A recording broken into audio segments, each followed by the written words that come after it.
Plummet, Trollfens, and Manor of Ravens. 20. The Venture to Valdari. The party ventured forth from the city of Aren by cart, travelling deep into the swamplands to the west. Eventually, the track beneath them changed from dirt and gravel into a rickety plank-covered path, and the party noticed smoke rising ahead of them. When they arrived at the edge of the settlement, they observed feathered humanoids and reptilian figures stalking through the town, rounding up what was left of the townsfolk into what appeared to be a large prison cart and dragging the dead to a meat wagon. Stu immediately suggests they bypass the settlement as they are on a quest, but Frankie wants to try and help the survivors, accidentally setting himself ablaze, which did little more than scare some of the lizard men. Stu leaps into action, rolling Frankie in the mud to extinguish the flames. While this did indeed stop Frankie burning, it left him caked in bugs and filth. As the lizard men warned their larger guard friends, Frankie once again attempted to defer the advancement with fire, but only succeeded in reigniting himself, hardening the mud into a brick-like state, cementing him in position, and causing him to nearly drown when Stu pushed him into the river to put him out again. After standing the spluttering Frankie back up, Stu takes his staff in an attempt to burn the still approaching broodwalkers. Unfortunately, the staff maintains its luck, and Stu is set ablaze, panically diving underwater in the hope of extinguishing herself. As the flames died down, and Frankie was slowly chipped from his rocky cloth prison, the party agree that maybe going around is indeed the best option. Pushing the cart and panicking horse into the river, the party, with all the grace you'd expect, eventually managed to ford the rivers. Deciding after all this work that the cart was more of an encumbrance than help, they decided to ditch the cart and pursue the wagons on foot. Hearing the sounds of trouble ahead, they race onwards to discover the weight of the escaping meat wagon has collapsed the next bridge. Noticing some dangerous-looking lumps of wood in the river, Frankie decides to test for traps by throwing a rock, which is immediately grabbed from the air by the wood, which turned out in fact to be several enormous crocodiles. After an altercation with one of these vicious beasts, the party decide to risk it all and just sprint across the river as fast as they could. It was at this time, however, that the skull on Stu's belt, which contained the essence of Danny Satchel, Tyke, and a zombie, was snatched away by a crocodile and crunched to splinters in its powerful jaws. Exhausted, soaked through, and already sick of the swamplands, the party decided to return to where the road continues and regroup. 21. Offal and Observation. Following the narrow escape with the crocodile, the party were elated to see reinforcements in the form of Igneous and a dragonborn called Kursk. Facing a small ravine between these fresh followers and themselves, a rope pulley system was quickly arranged to allow for safe passage, with Frankie continuing to incur the wrath of crocodiles by threatening them with further fireballs. The reunion was short-lived, as the sound of screaming came from up ahead, and the party raced on to find that the convoy they had been following had broken the second bridge, and both the prisoner's cage and corpse wagon were sinking into the deep mire of the swamp. It appeared that the Eton guards were focusing all their strength to haul the first of these from the marsh. With crocodiles and other unsavoury beasts being drawn ever closer by the scent of the recent dead upon the meat wagon, Kursk broke ranks and charged towards the stranded cart. Assuming the Dragonborn knew what he was doing, the rest of the party remained where they were, taking potshots at the approaching crocodiles. It seemed Frankie's aim was a little askew, as he hurled a fireball directly into the meat wagon, setting it ablaze and filling the swamp with the scent of cooking flesh. Kursk, however, did not notice in time, and the hapless Dragonborn tumbled onto the flaming wagon, setting himself alight. Not to be outdone by Frankie's mishaps, Igneous sent a stray arrow directly towards the flailing Kursk, slicing his leg clean from his body, spraying fresh blood all around and attracting the attention of several of the large crocodiles. Deciding it best to hide at this point, the entire party submerged themselves back into the undergrowth, with some hiding better than others. It was at this point that the Ettins finally managed to haul the prison cart free of the swamp. But alas, the scent of cooking corpses and fresh blood had drawn beasts from under the very earth. Massive plague worms broke the surface around the meat wagon and began devouring the still burning bodies. More crocodiles waddled in from the surrounding vegetation, following the scent of Kursk's blood trail. As the gigantic plague worms finished their banquet and tunnelled back underground, Kursk continued to drag his single-legged carcass away from the approaching crocodiles. Before the party could help the poor boy, a familiar sight reappeared behind them: the vengeful, one-eyed crocodile. A torrent of arrows flew towards the beast, but only managed to pierce Frankie, who had been hiding in the bush next to it.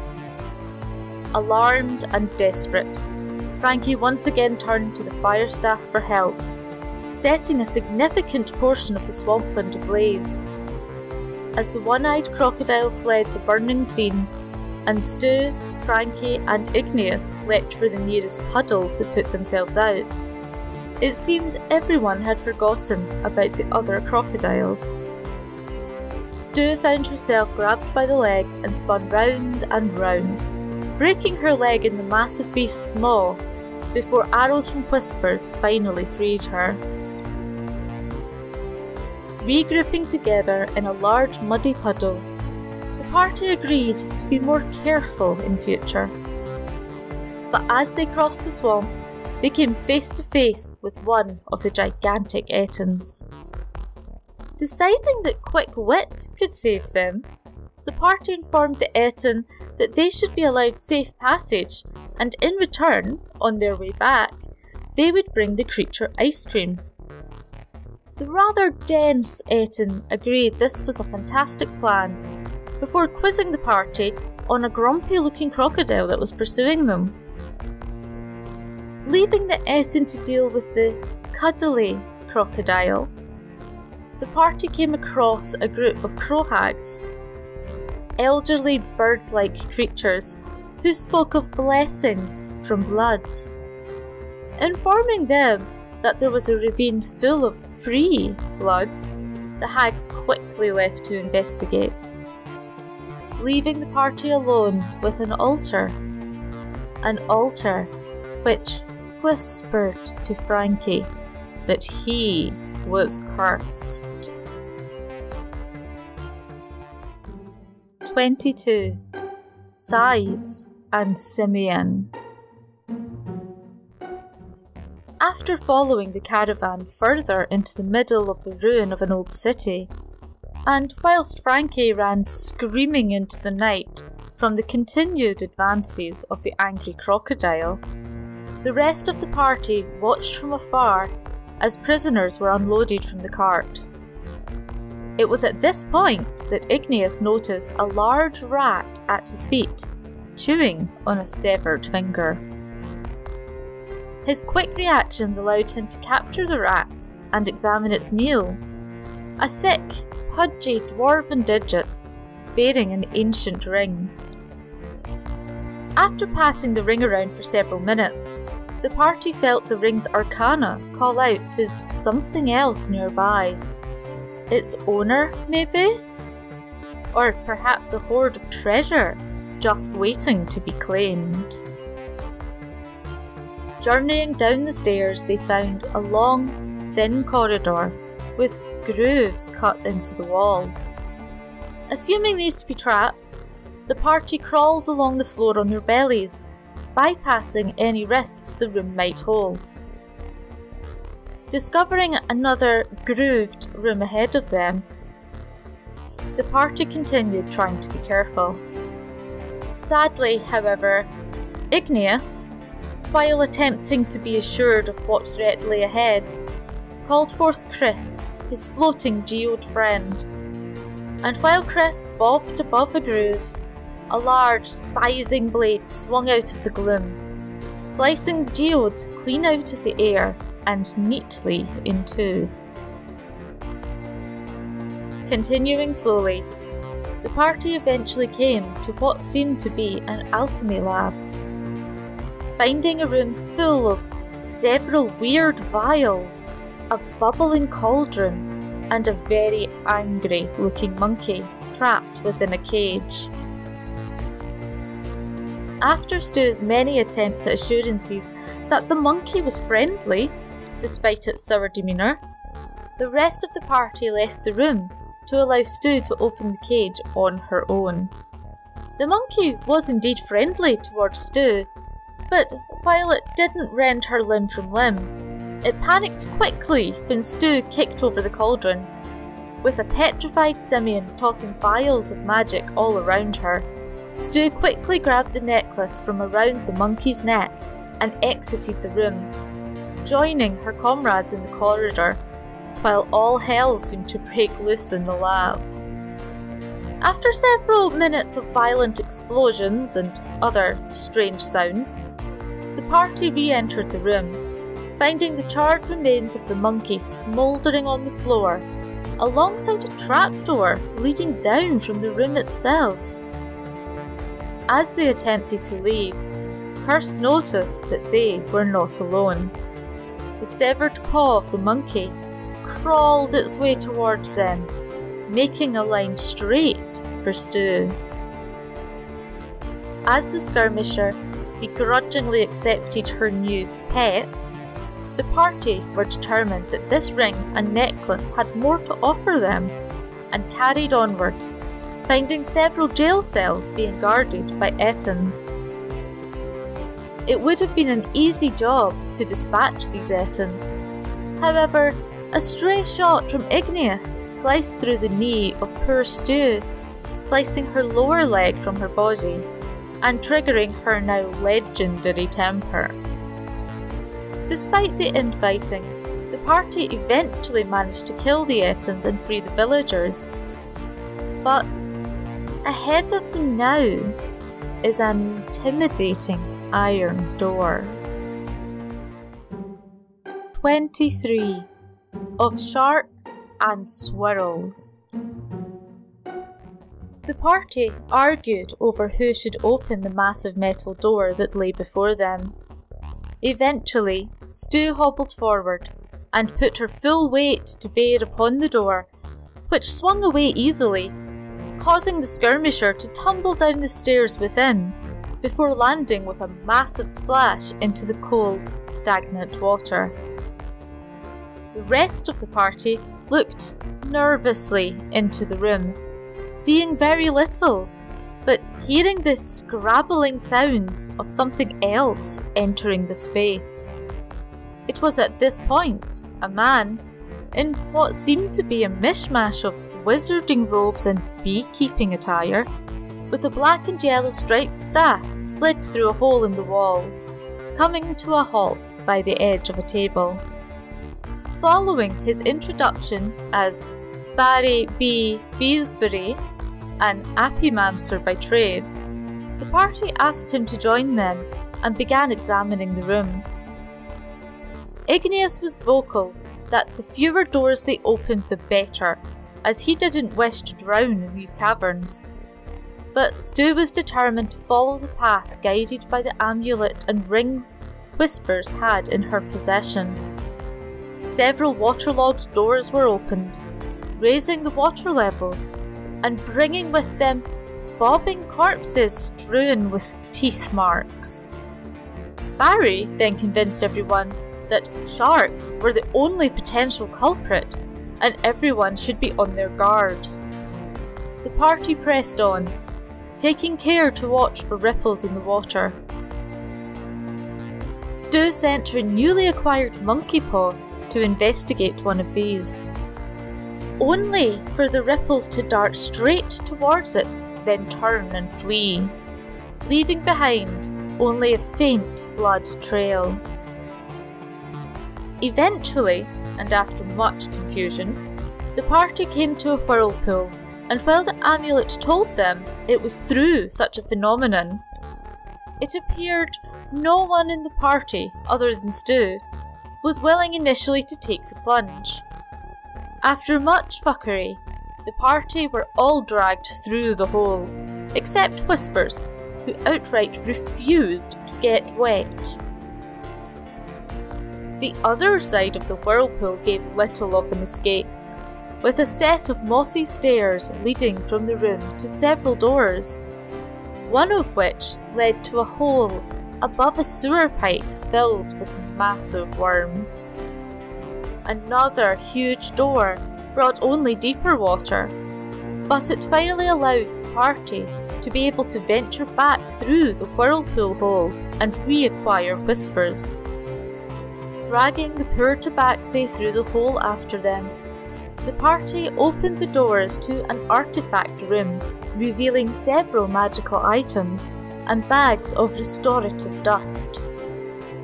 Barry egged Igneous to bet him that he wouldn't drink a vial of blue liquid before lugging the entire vial back, freezing himself solid and shattering into pieces. Disheartened by this, Stu grabbed another artifact and wished the safe regeneration of Barry, and, following several incoherent requests, the form of Barry B. Beesbury returned. Stu and Igneous then both grabbed bags of magic dust, throwing them onto themselves for regeneration before the party, now more whole than before, continued along the corridor to the next door. 24. Behemoths and Bandages. As Kursk ran off to search for a way out of the waterlogged caverns, Frankie reappeared in front of the rest of the party, chased, as ever, by the vicious crocodile. Stu took pity on Frankie and used the final wish of the monkey paw she had found to make the croc disappear. Unfortunately, the world of magic is a literal one, and instead of the furious lizard being summoned elsewhere from chasing Frankie, the magic changed it so that it became invisible from sight. This news did not sit well with Frankie, but after a short fiasco in a cupboard attempting to hide from the beast, the party decided best just to push on through the caverns, hoping to uncover the exit. After climbing some stairs, they encountered a pit full of enormous, writhing worms. Two massive ettins then appeared from the door at the other side of the pit, dragging with them several screaming villagers before hurling these poor souls into the pit. Arrows flew from the party as they attempted to take down the ettins, but while the massive beasts were easily dispatched, the constant terror of the invisible crocodile struck out at Frankie, biting him around the head and causing him to scream for help. several failed attempts to help later, including Barry B. Beesbury's breaking Frankie's nose, and Igneous accidentally castrating Frankie with a stray crossbow bolt, the beast was eventually chased off, and as the arrows in its back bobbed through the water in the passage behind them, the party attempted to console the distraught Frankie, who had finally lost it with the incompetence of his compatriots. Several minutes of cursing followed before they agreed best to push on for now, crossing the rickety wooden bridges that spanned the worm-filled pit, before continuing through the door the Ettins had come from. Several large chambers were here to explore, with the first containing Meriods, the second massive spiders, and the third being locked by keys only found in the spider room.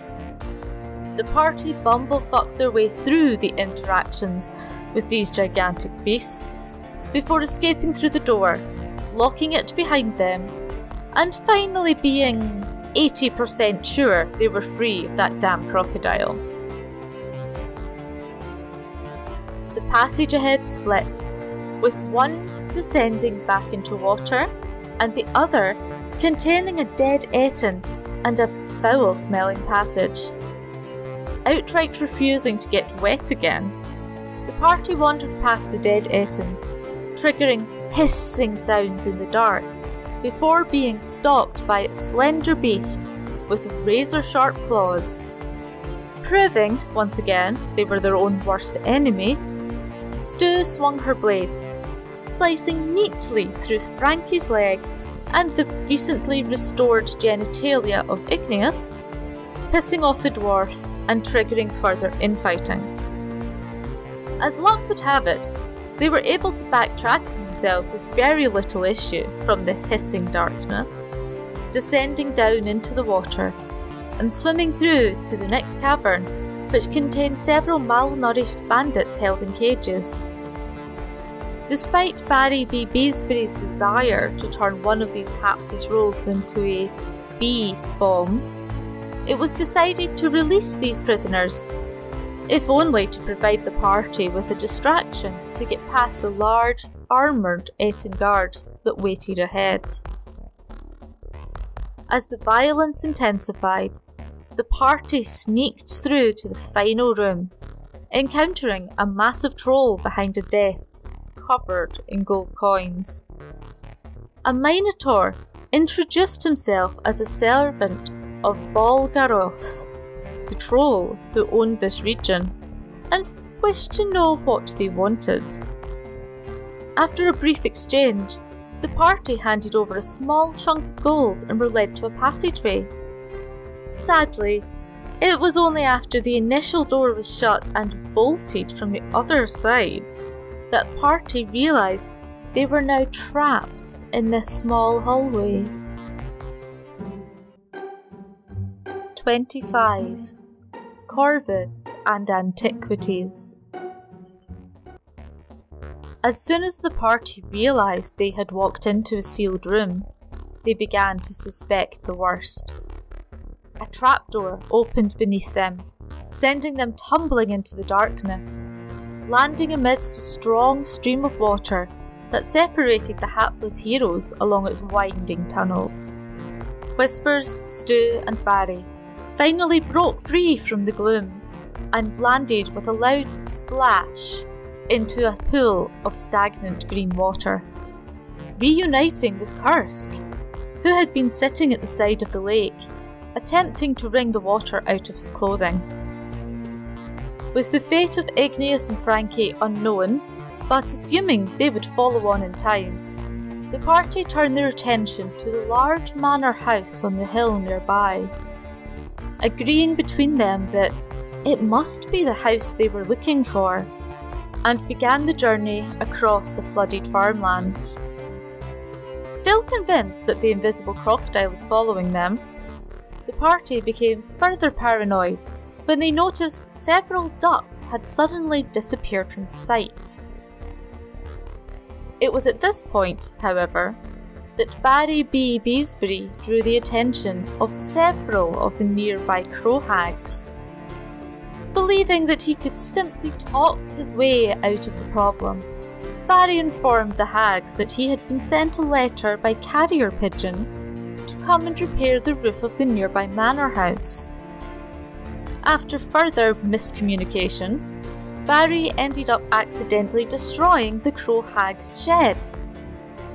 This led to promises of repair and rebuilding from Barry, who was subtly abandoned by the rest of the party, all assuming he'd rejoin them later.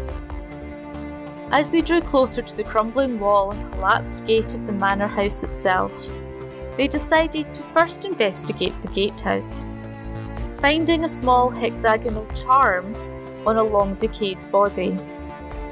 Upon exiting, they found dozens and dozens of enormous black birds that adorned the trees around them.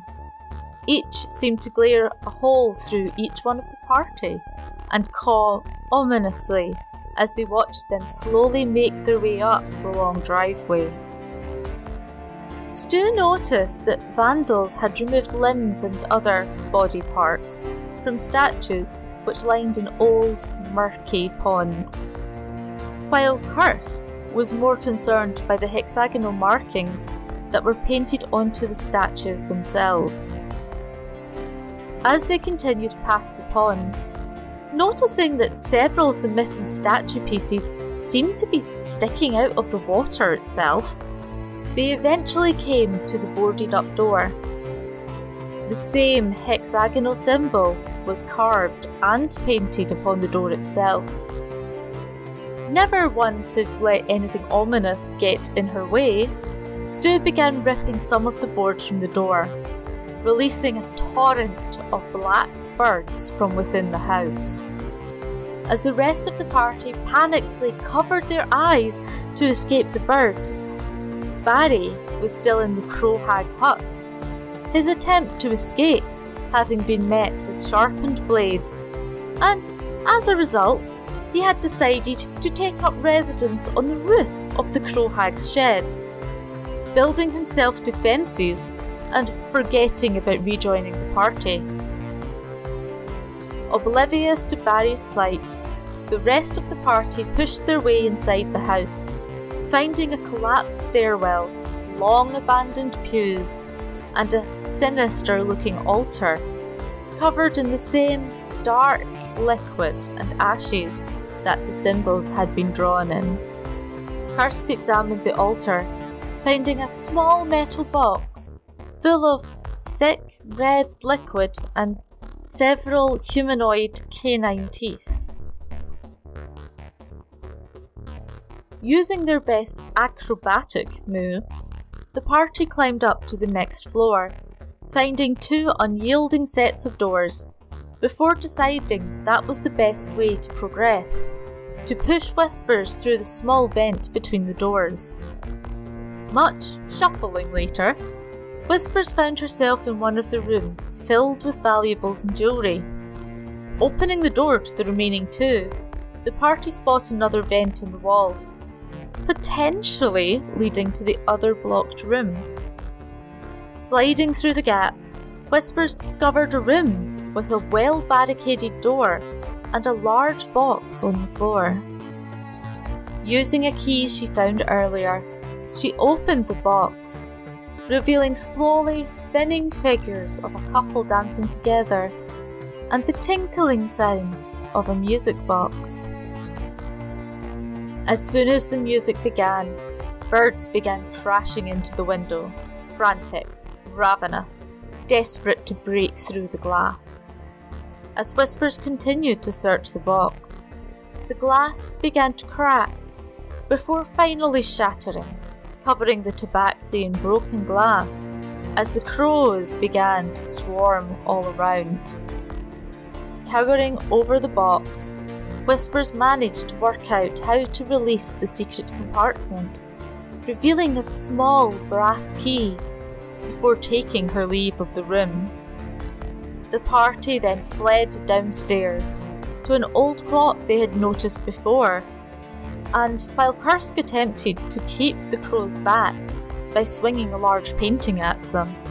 Whispers worked quickly to open a secret door, and they all hurried inside. 26.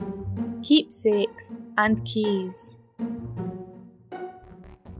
After fleeing from the birds through the small door next to the clock, the party found themselves in a long, thin corridor.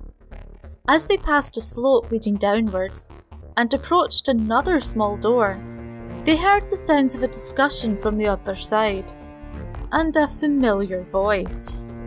It seems that Frankie had found his way to the stables of the manor, and had befriended a young lad by the name of Artyom and his father, a baboon named Vadim. After informing Frankie that they were planning to journey down the slope, and adopting Artyom and Vadim into the party, they began slowly making their way to what lay below. As Stu dropped through the hole into the lower level, she found herself in a strange study of sorts, with several slumped bodies sitting in old, fading leather chairs. The bodies seemed to have been pecked at by the birds, but as they began examining them for anything valuable, the figures rose and lurched towards the party. A scuffle broke out, and following several swings of weapons, the creatures were easily subdued, at the cost of Frankie's left arm and the lower left leg of Stu, which were removed by a vicious swing from Vadim.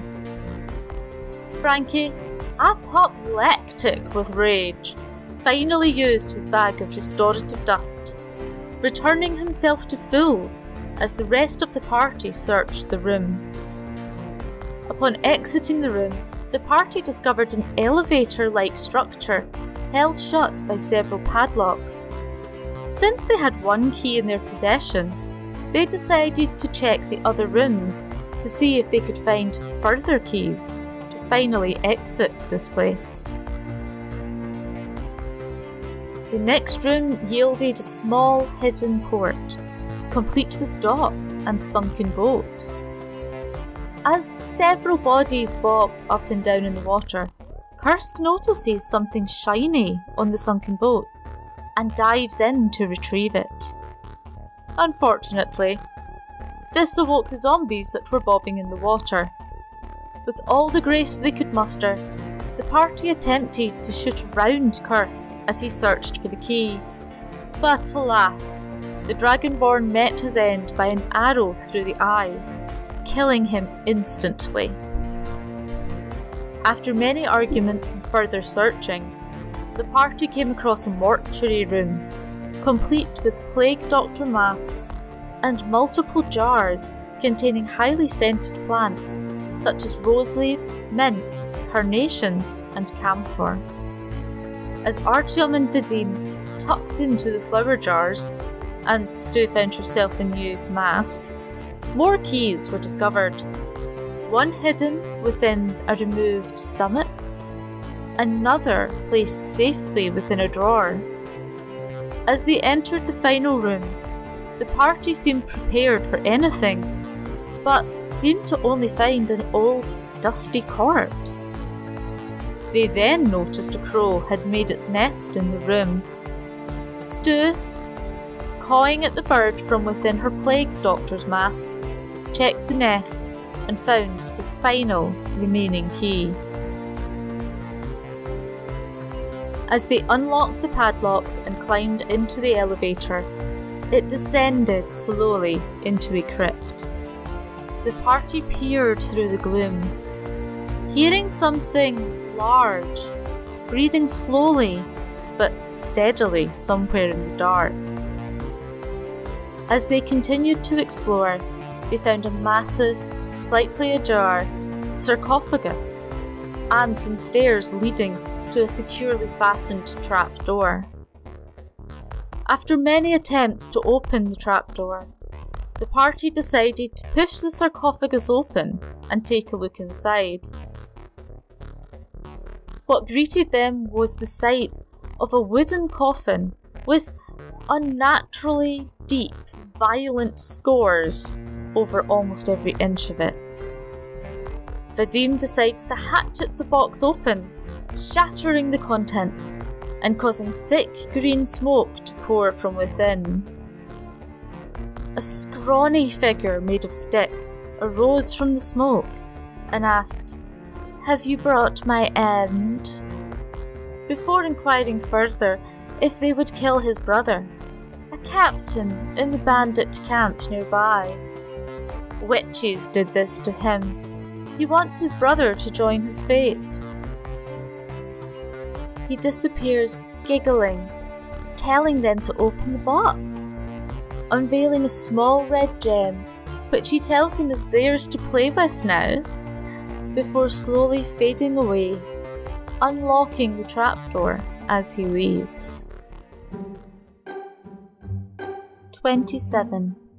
Grace and the Guardian. While Stu stayed behind to distract Artyom and Vadim from causing any more damage, the rest of the party journeyed to the nearby bandit camp. What greeted them was a near-deserted collection of long-abandoned tents and a red tiefling named Karos, who had been locked inside a small prison cage. Deciding it best to release him and recruit him into their group, the party continued to the centre of the camp, where a tent bigger than all the others stood. However, in front of this tent patrolled a massive stone guardian who wielded an even bigger club. As they began to examine their surroundings, they found several discarded bodies, covered in hundreds and hundreds of small peck marks.